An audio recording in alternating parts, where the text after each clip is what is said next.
అబ్బా ఇంకా అలాగే కూర్చున్నావా? పదవరా చూడు, మావయ్య పోయాడన్న బాధ మాకు మాత్రం లేదు. ఏం చేస్తాం, ఏదో సర్దుకుపోవాలంతే. చివరి రోజులు ఆయన పక్కన లేకుండా పోయారు. బాధపడకత్తా, ఎంత కుమిలిపోయినా ఏం ప్రయోజనం చెప్పు. అవతల ప్రొడ్యూసర్ గారు ఎదురు చూస్తుంటారు. పదవరదాం. అదే కత్తయ్య, మావయ్యకి నాట్యం మీద ఎంత మమకారం ఉందో నీకు తెలుసు. రేపు మన సాహిత్య సినిమాల్లో మంచి డాన్సర్ గా పేరు తెచ్చుకుందనుకో, ఆ లోకంలో ఉన్న మావయ్య ఆత్మ అంత సంతోషపడుతుందో ఆలోచించు. పద. ఇప్పుడు దుర్యోగంతో వస్తుందని మన మాస్టర్ వెళ్ళి ఆఫీస్లో కూర్చున్నాడు కూడాను. ఆ ప్రొడ్యూసర్ నేను కంగారు పెట్టేస్తున్నాడే ఏటో. ఓ రామరి, మీరు వెళ్ళండి రా, నా మనసు బాగాలేదని చెప్పానుగా. సరే, క్షేమంగా వెళ్ళి లాభంగా రమ్మని ఆశీర్వదించు.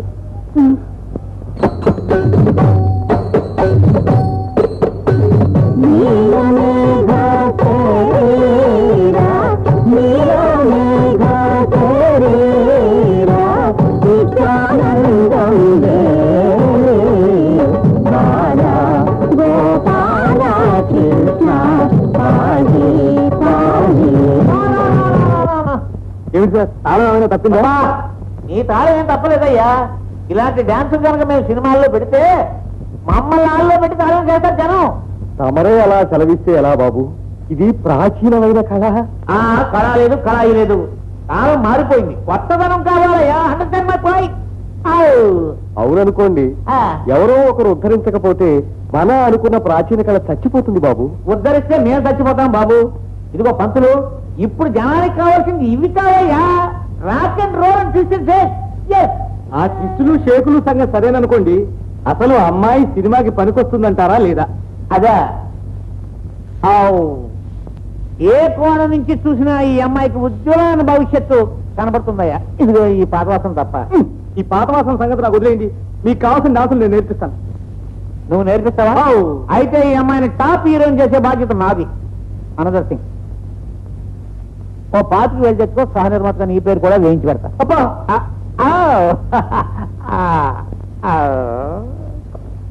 మాయ, మన ఊరు మనం వెళ్ళిపోదాం. పదం, ఇక్కడ ఉండద్దు. ఎందుకు సావిత్రి? ఆయన నా మొహం మీదే నా డాన్స్ బాగోలేదంటే నాకెంత ఏడుపు వచ్చిందో తెలుసా? నువ్వు ఊరుకో సావిత్రి.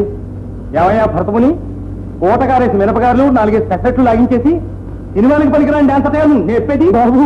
అరగంట సేపటి నుంచి తిట్టిన తిట్టు తిట్టకుండా, కొట్టిన చోట కొట్టకుండా కొట్టుకుంటూ వస్తున్నారు. నేను చేసిన తప్పేమిటి బాబు? నాకు వచ్చినంత మాయా మర్మం లేకుండా నేర్పాను అమ్మాయికి. అది మీకు నచ్చపోతే చెప్పండి, దారి ఖర్చులు కూడా మిమ్మల్ని డబ్బులు అడగను. నా పెట్టే నెత్తిని పెట్టుకుని నడి చక్కపోతాను. ఏమిటి, మా చేత ఇంత డబ్బు ఖర్చించి నీ మాన నువ్వు పోతానంటావా? చూడు మాస్టర్, పిచ్చి పిచ్చి వేషాలు వేసి 60 మైల్ స్పీడ్ లో కారు పోనిచ్చి ఓ తోపు వస్తాను. బాబు బాబు బాబు, అంత పని మాత్రం చేయకండి. పిల్ల జల్లా గలవాడి బాబు. ఊళ్ళో ఉన్న తెలుగు హిందీ సినిమాలని చూపించేయండి. ఓ గ్రాఫోను రికార్డు నా మొహాన పారేయండి. మన అమ్మాయికి ఏ విధంగా చెబితే వాళ్ళకి నచ్చుతుందో ఆ విధంగా చెప్తాను. బాబు బాబు బాబు, చచ్చిపోతున్నాను బాబు.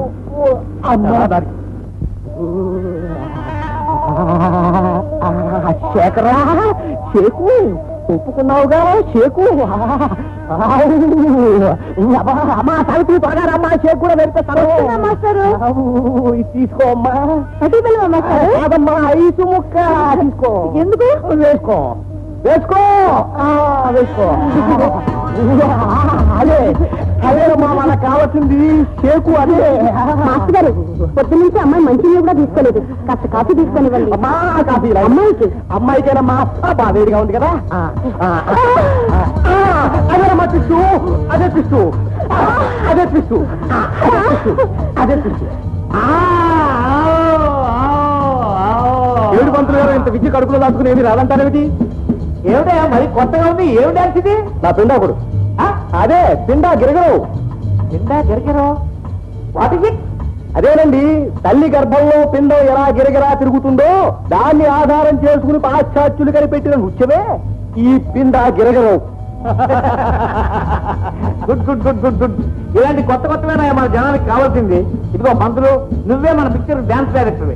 ఇంటర్వ్యూల ముందు 2, ఇంటర్వ్యూల తర్వాత 4 పెట్టి మరే షూటింగ్ ప్రారంభించేద్దాం. ప్రారంభించండి. నేను నేర్చుకున్నదంతా మట్టి కొట్టుకుపోయిన తర్వాత ఏం జరిగితే నాకే. ప్రారంభించండి.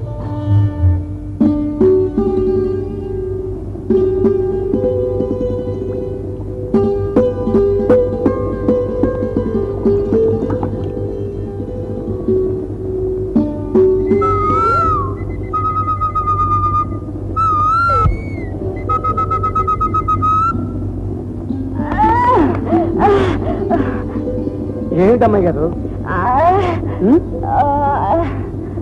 ఆకాశమా చెట్ట నాటినప్పుడు అంతే ఉంటుంది అమ్మాయి గారు. ఇప్పుడు మొక్క పెరిగి పెద్ద అయింది కదా, అందులో ఆశ్చర్యం ఉంది.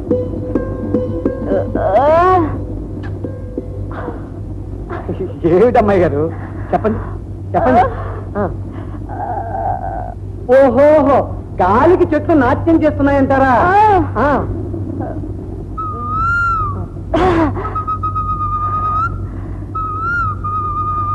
ఓహో, ఓయ్ ఊరికి అరుస్తుందంటారా? మరి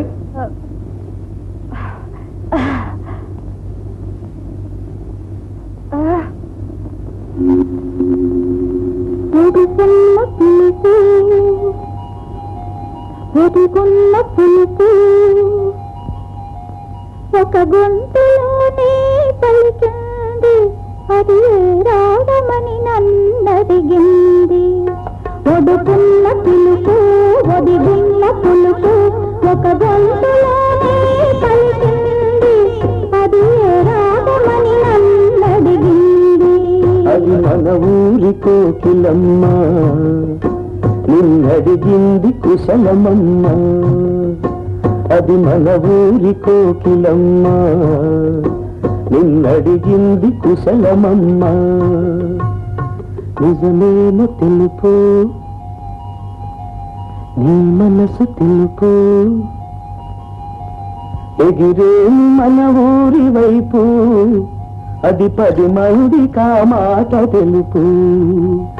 నిజమేమో తెలుపు, నీ మనసు తెలుపు, ఎగిరేను మన ఊరి వైపు, అది 10 మందికా మాట తెలుపు.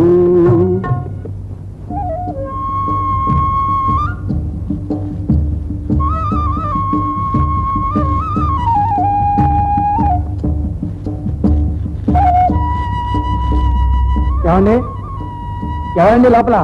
ఎవరు? ఇక్కడ అద్దెకిచ్చే వాటా ఏదన్నా ఉందండి? అందుకే కదయ్యా తాటికాయన అక్షరాలతో బోర్డు రాయించి పెట్టింది. ఒక్కసారి చూడొచ్చండి? అలాగే రండి. ఎవరు వీళ్ళు? ఇల్లు కావాలండి. అందుకని ఎవరో తెలుసుకోకుండా సరాసరి లోపలికి అదేమిటండి, అద్దెకొచ్చేవాళ్ళు ఇల్లు చూసుకోరు? నేను కనుక్కుంటాను. ఏ నాయనా, రేపటి నుంచి నీ తాలూకు బంధువులు, అమ్మాయి తాలూకు చుట్టాలు అందరూ దిగిపోయి ఇల్లు సత్రం కింద చేస్తారా, లేక మీ భార్యాభర్తలు ఇద్దరే ఉంటారా? మేము భార్యాభర్తలు కాదండి. అయితే అన్నా చెల్లెళ్ళా? కాదండి. అది చూసావా, నేను అప్పుడే అనుకున్నా ఇదేదో లేచి వచ్చిన బాబతే అని.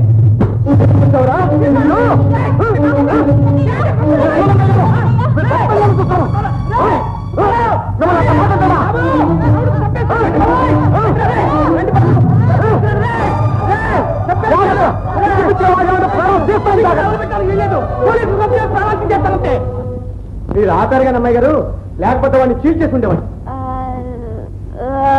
తప్పుడు కొత్త కూర్చుంటే చూసుకోమంటారా?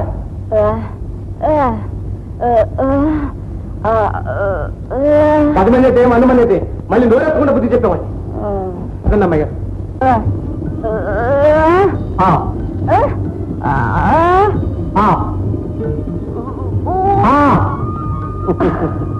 అమ్మాయి గారు, మీరు కాలికి మువ్వలు కట్టుకుని గల్లు గల్లు అంటూ నెమల్లా నాట్యం చేస్తుండండి. అది చూస్తూ కావాలంటే ఆ గోదావరిని తీసుకొచ్చి కొండ మీదకి, ఈ కొండను తీసుకెళ్లి ఆ గోదావరి మధ్యలోకి మార్చేస్తానండి.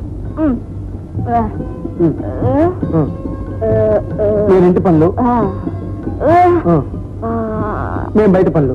అయితే ఇప్పుడు నన్ను ఏం చేయమంటారు చెప్పండి?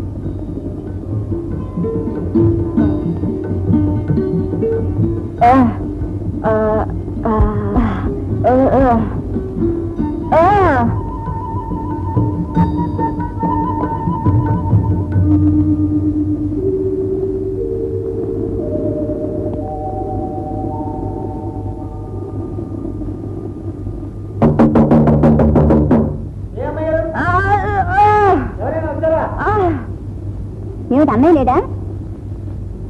హైమా నేను చెప్తుంటాను చూడండి, ఈయనే. నమస్కారం.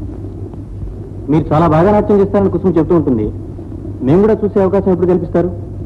అన్నయ్య, నేను పనిచేస్తున్న కళాక్షేత్రం యజమానులు రాంబాబు గారు నీతో మాట్లాడాలని వచ్చారు. నాతోనా? మా కళాక్షేత్రంలో మీరు కూడా సభ్యులుగా చేరితే ఎంతో బాగుంటుంది. అఫ్ కోర్స్ ఊరికినే కాదనుకోండి, ప్రతి నెల ఇంత జీతం అని కూడా ఉంటుంది. కావాలంటే 2 సంవత్సరాల కాంట్రాక్ట్ కూడా రాసిస్తాను. రాంబాబు గారు, మా అమ్మాయి గారి తండ్రి గారు గొప్ప కళాకారుడు. ఆయన ఎప్పుడు ఏమనేవారో తెలుసా? శాశ్వతంగా ఒకళ్ళకి అమ్ముడుపోయి వాళ్ళ ఆదేశ ప్రకారం ప్రదర్శించేది అసలైన కళ కాదు, ఎవరి ప్రమేయం లేకుండా గుండెలోంచి పొంగి పొర్లే ఆవేశానికిచ్చే రూపమేరా సజీవమైన కళ అని. చివరి వరకు అంత ఆత్మాభిమానంతో బతికారైన ఆ రక్తం పంచు పుట్టిన అమ్మాయి గారి చేత కొత్త కోసం ఈనాడు నలుగురు ముందు ఆడమని చెప్పలేను రాంబాబు గారు, క్షమించండి. హైమసనకు సరే అన్నయ్య, కొన్ని నువ్వైనా ఒప్పుకోవచ్చుగా. నాదే ఉందమ్మా, ఏదో గాలికి నేర్చిన విద్య. సరే, మా కళాక్షేత్రం తరఫున మీకు ఈ ఆహ్వానం ఎప్పుడూ ఉంటుంది. మీకు ఇష్టమైనప్పుడు మీరు రావచ్చు, మేము ఎదురు చూస్తూ ఉంటాం. వస్తాను. మీరేం అనుకోద్దు రాంబాబు గారు. హైమ, నీ చెల్లెలు సావిత్రి గురించి చెప్పావే, ఇప్పుడు సబీనా పేరు మార్చుకుందట. ఇదిగో ఫోటో.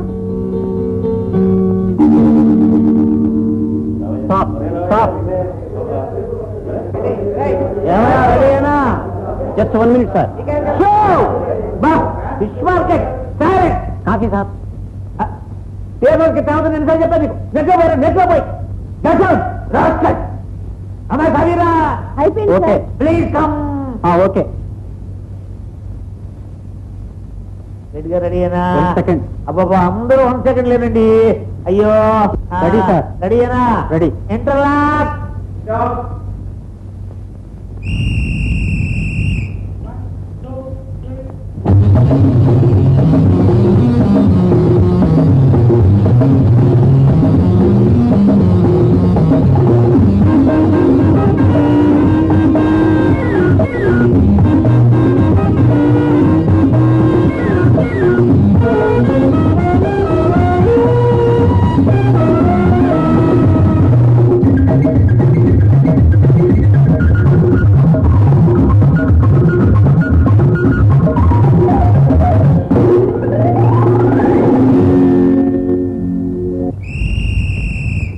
రెండు పెద్ద చెరువులు పశ్చిమ ఆసియాలో ఉన్నాయి.